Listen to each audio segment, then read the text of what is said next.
Bharatiya Janata party के जन्म से उसकी सबसे बेहद भरोसेमंद सहयोगी शिरोमणि अकाली दल के राष्ट्रीय जनतांत्रिक गठबंधन यानी कि एनडीए से अलग होने के ऐलान के साथ ही यह सवाल सियासी गलियारों में उठने लगा कि क्या अटल बिहारी वाजपेयी और लाल कृष्ण आडवाणी ने जिस गठबंधन की नींव को डालकर बीजेपी को केंद्र की सत्ता तक पहुंचाया था, पहले शिवसेना और अब अकाली दल के अलग होने से उसकी बुनियाद जो है क्या वो दरकने लगी है। और इसके बाद से जो सियासत है वो भी गरमाई हुई है। और इस मसले पर एएनबी न्यूज के संपादक जगतार सिंह भुल्लर जी ने शिरोमणि अकाली दल डेमोक्रेटिक के अध्यक्ष और राज्यसभा सांसद सुखदेव सिंह ढींडसा से बातचीत की। श्रोमणी अकाली दल और भारतीय जनता पार्टी का जो अलायंस बहुत ही पुराना, करीब 22 साल पुराना था, वो अब टूट गया।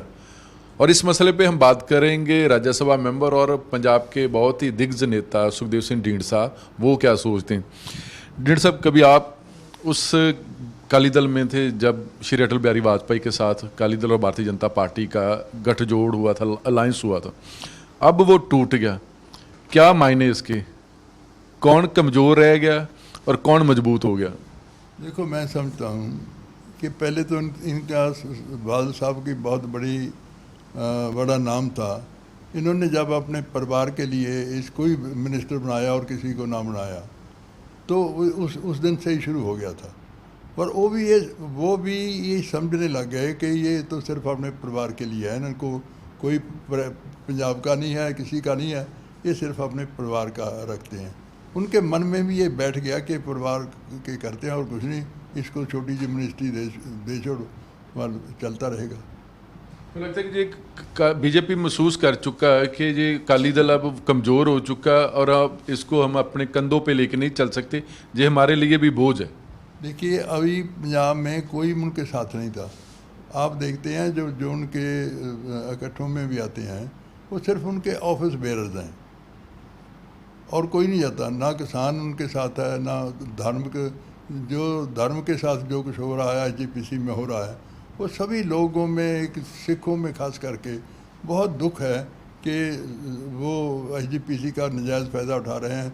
हर रोज़ वहाँ पर स्कैंडल होते हैं।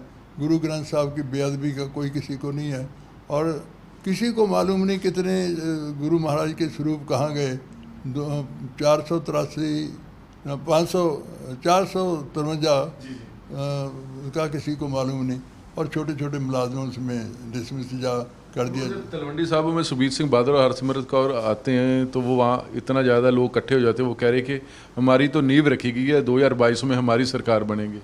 देखिए, मैं उस दिन बादल साहब को एक दिन बताया था अलहदा होने से पहले, मुझे कहते इकट्ठ बहुत होने लग गए इनको। जब ये उनको किया, मैं कहा जी ऐसे नहीं है इकट्ठ। तो जब हम गए, मैं क्या सुखबीर से पूछ लेना। मैं और सुखबीर जाते रहे, 3 हलकों में गए, बरनाले के 3 हलके हैं, तीनों में। तो उसके 20, 25 हज़ार के इकट्ठ होते थे, लेकिन साढ़े कैंडिडेट कितनी वोटों पे हरे? 30 हज़ार से ऊपर हरे। तीनों कैंडिडेट 30 हज़ार से ऊपर हरे, 30 हज़ार से।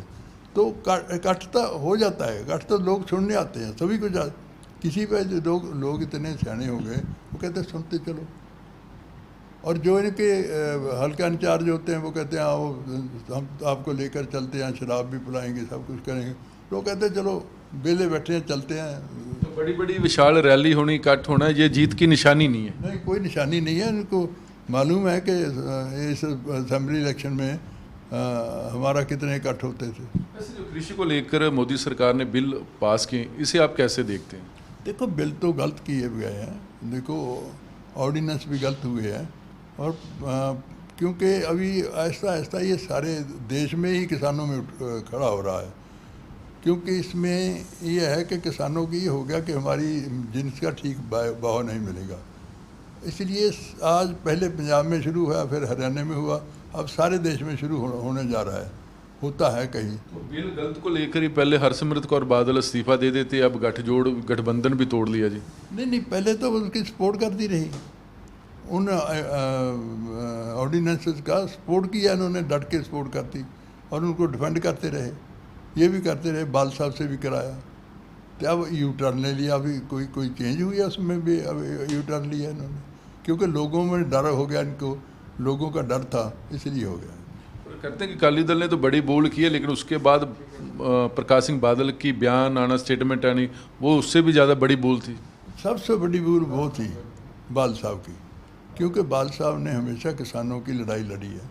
बाल साहब किसानों के मसीहा कहते रहे, लेकिन उनका इन्हें डिफेंड परिवार के लिए उनका, मैं नहीं समझता कि उनके मन में भी होगा कि ये ठीक है, लेकिन उनको परिवार को खुश करने के लिए उन्होंने इसको डिफेंड किया और उन्होंने भी अब यू टर्न ले लिया। श्रोमणी अकाली दल अब कह रहे हैं कि 2022 में हमारे लिए रास्ते खोले, हमारा जो लाइंस है वो बहुजन समाज पार्टी के साथ हो सकता है, हमारा जो लाइंस है वो लेफ्ट पार्टी के साथ हो सकता है। तो क्या जो आपका डेमोक्रेटिक दल है वो क्या सोचते हैं? लेकिन उनके साथ क्यों करेगा कोई? जो पार्टी इतनी बदनाम हो गई उनको उसके साथ कौन करेगा? मैं नहीं समझता कोई पार्टी ऐसी होगी जो उनके साथ करेगी, लेकिन वक्त आने दो, अभी मालूम हो जाएगा। सर, भारतीय जनता पार्टी को क्या मिलेगा? जो शिवसेना उनसे नाराज, चंद्रबाबू नायडू पहले खफा हैं, एक ही माइनॉरिटी क्लास थी अकाली दल, वो भी अब उनसे नाराज हो चुकी हैं। तो बीजेपी ये भी चाहती है कि पंजाब में हमारी सरकार भी बने। नहीं, पंजाब में कैसे बनेगी उनकी सरकार? वो भी गलतफहमी में, ऐसे नहीं बनता उनको। आफ्टर ऑल पंजाब में मेरा ख्याल है भी किसी भी एक पार्टी की सरकार बनने वाली नहीं है, कोलिशन बनेगी। कौन सी पार्टी इकट्ठी होती है वो देखने वाली बात है। कांग्रेस नहीं चांस है, ना अकाली दल का चांस है जी? नहीं, ये तो अभी किसी को कुछ नहीं कह सकते। हो सकता है दोनों कोई ना कोई, क्योंकि दोनों बदनाम हो गए। तो सर, लगता है आपको बीजेपी ने जो एक गठबंधन का, गठजोड़ का जो एक धर्म होता वो नहीं निभाया? नहीं निभाया उन्होंने आहिस्ता आहिस्ता सभी उनसे दूर चले जा रहे हैं। उनको भी सोचना चाहिए कि ऐसे अकेले नहीं कदे सारे देश में हो सकते। उन्होंने आहिस्ता आहिस्ता सभी को तोड़ना शुरू कर दिया। जब से सेंटर में कांग्रेस पार्टी की अक्सर सरकार हुआ करती थी, तब भी जो राज्य की पार्टियाँ, क्षेत्रीय पार्टी, तब भी नुकसान में थी। अब उतनी ज़्यादा मजबूत भारतीय जनता पार्टी है। एक पार्टी या दो पार्टी वाला जो सिस्टम देश में, आपको लगता है जी फेडरल ढांचे को भी नुकसान है, स्टेटों को भी नुकसान है? बिल्कुल है, स्टेटों को भी है, फेडरल। इसलिए हमारा पहला यही होगा प्रोग्राम कि हम सभी रीजनल पार्टी को इकट्ठी करें, और इकट्ठे होकर अगर वो भी नहीं इकट्ठे होंगे तो भी फेडरल सिस्टम नहीं आएगा। लेकिन हम लड़ाई लड़ेंगे फेडरल सिस्टम के लिए। जो अकाली दल का प्रोग्राम था हम उनको निभाएंगे। अब अकाली दल अचानक कह रहा है कि जो सेंटर सरकार जिसका हमारा लाइंस रहा, पंजाब के मसले हल नहीं किए, पानियों का मसला है, पंजाबी बोलते इलाकों का मसला है, फिर जम्मू कश्मीर में पंजाबी भाषा का मसला है, हम अब वो मसलों के लेकर लड़ाई लड़ेंगे जो पहले अकाली दल लड़ता था। ना, पर फैसले तो कैबिनेट में ही होते रहे, वहाँ पर हर सहमति तो वहीं थी। कोई नया फैसला तो अभी किया नहीं कैबिनेट ने। फैसले तो ही हुए हैं जो कह रहे हैं वो फैसले तो कैबिनेट ने किए हैं। तो वहाँ पर हर सहमति थी और तो कोई है नहीं था, तो उस वक्त उसके याद नहीं था।